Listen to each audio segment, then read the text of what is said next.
what is a malignant narcissist?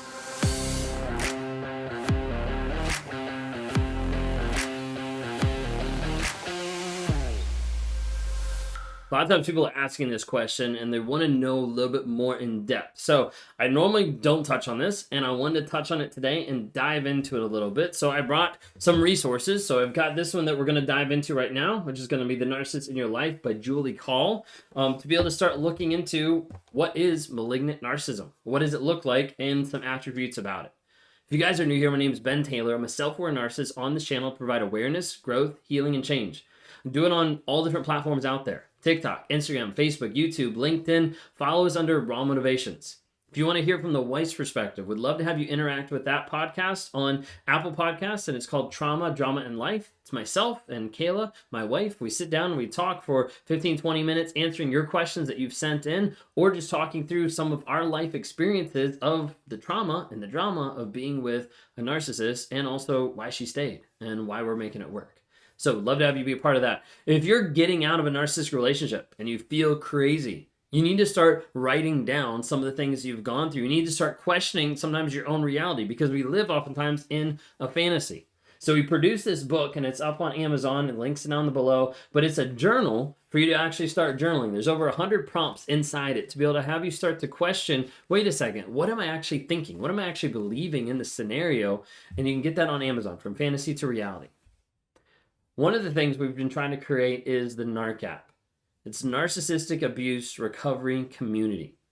A community of like-minded people to help you heal, grow, and change through courses, through weekly lives, and ideas and concepts to be applied the next week, to monthly coaching where we bring in people from all across the globe to help you expand your thought process, horizons, and to grow out of that narcissistic relationship, and a place for you to journal your no contact, to be able to actually journal your truth, and to be able to interact with other people on that program, on that platform, to get encouragement, advice, support as you're going through the craziness of coming out of a narcissistic relationship. So go to narcapp.com, narcapp.com, narcapp.com, to be able to check it out a little bit more there. If you want to talk to me sometime to work on breaking out of the trauma bond, getting through the rumination phase, rewiring your story to be able to be set free from that narcissist, you don't get that rumination or those intrusive thoughts, we'll love to be able to work with you. We've been helping set people free by giving them clarity from the confusion making that they've been put into.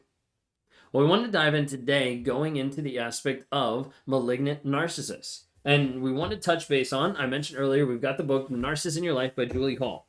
So diving in, it says, violent and dangerous, malignant narcissism is an extreme expression of NPD. Although it is not an official diagnostic category, many psychologists view malignant narcissism as a hybrid disorder of narcissistic and antisocial traits, including aggression, paranoia, and sadism. However, malignantly they behave, all people with NPD struggle with underlying shame and need their insufficient self-esteem and self-aggrandizing compensations. Non-malignant narcissists prefer to moderate their self-esteem without being openly combative and resort to an attack as a secondary strategy when they feel threatened, diminished, or disillusioned.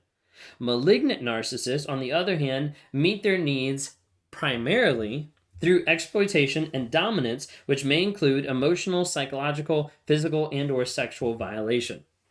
I highlighted that a little bit there because I wanted to show you that it's not a diagnostic thing, and it's really hard to be able to say, this is in this category, this is in this category. It's kind of all over the place a little bit.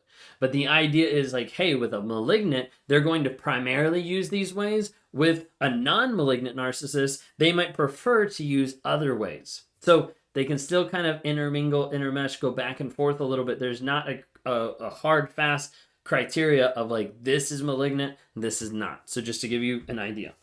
Malignant narcissists are more commonly exhibitionists, but are sometimes closet. Exhibitionist malignant narcissists constantly assess social hierarchies and demand absolute control. Prone to paranoia and envy, they savagely devalue others to feel superior and take down anyone or anything they view as an impediment or threat. In the case of the closet malignant narcissist, they are more likely to keep their venomous impulses and savage behavior on the down low, using less conspicuous strategies to dominate and defeat anyone they regard as an enemy or even as a mere obstacle. Their preference for keeping a low profile can lead them to Machiavellism in their pursuit of social dominance. Can't talk today, sorry guys. Malignant narcissists often have sadistic inclinations but are not necessarily full-blown sadists.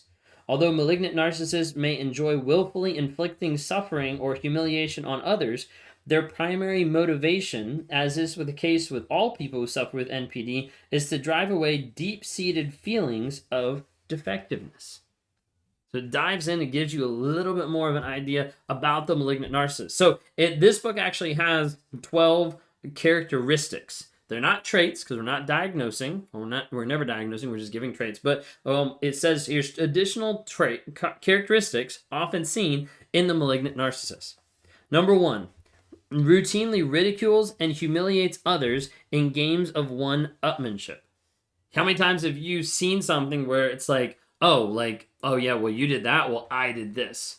Well, you're sick, well, I'm sicker now. Okay? Like, I know that's not correct, but you get the idea. Like, it's the idea of always trying to one-up the other person. You had a bad day? Well, let me tell you about my day. It was awful. Like, whatever it is, they're always going to try to one-up to make it seem like they're better than you. Okay?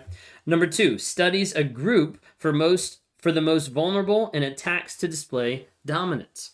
Being able to pick out a person and say, I'm going to be over this person to show other people that, hey, I'm in charge, when in reality, they're just picking off the weak ones.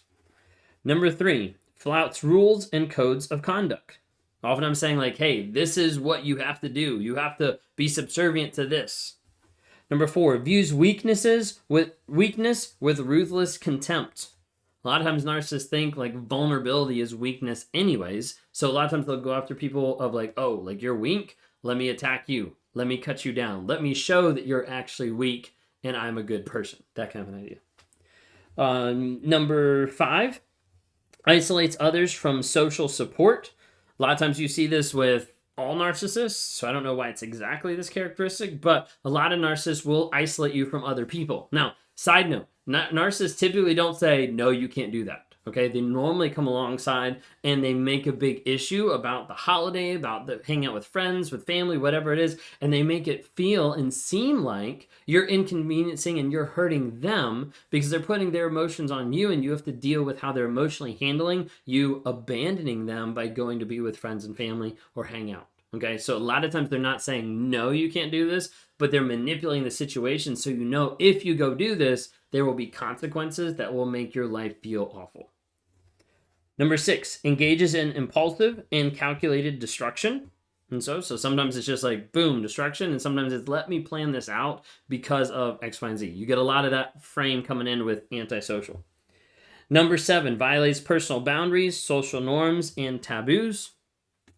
Number 8, uses coercion and punishment to overpower others, doing whatever they can to make sure that they have the upper hand in different scenarios, situations, and relationships. Number 9, intimidates with threats, interrogation, and terror. Oftentimes using different threatening aspects, so like blackmail aspects of emotional manipulation, physical manipulation, whatever it might be of like, oh, I'm going to do this. It could even be like, I'm going to leave the relationship. I know that sounds a little bit more borderline, but like that's more of the idea of what's happening there too. Number 10, enjoys making others suffer. Again, more the antisocial coming into play there of wanting to make other people suffer. Number 11, exploits positions of authority to suppress discord or dissent. And a lot of times getting into a place of authority of like, let me have this so that I can quell anybody else. So I can make sure that my voice is the only voice that's being heard. Because that's what the narcissist wants. It needs to be all about them, right? Let me make sure no one else has a voice, no one else has a say, and it's only what I want to say. That's the idea. And number 12, justifies violent behavior for personal ends. So again, going back to the manipulation, going back to different pieces of that, and justifying a lot of that of let me do whatever I want to do to be able to get what I want. That's really what it boils down to with narcissism in general. But hopefully those characteristics defined a little bit more about what it is when we're talking about malignant narcissists. Hopefully gives you a little bit more clarity. I want to remind you, you're not crazy. You're not alone. You're not hopeless. Reach out for help.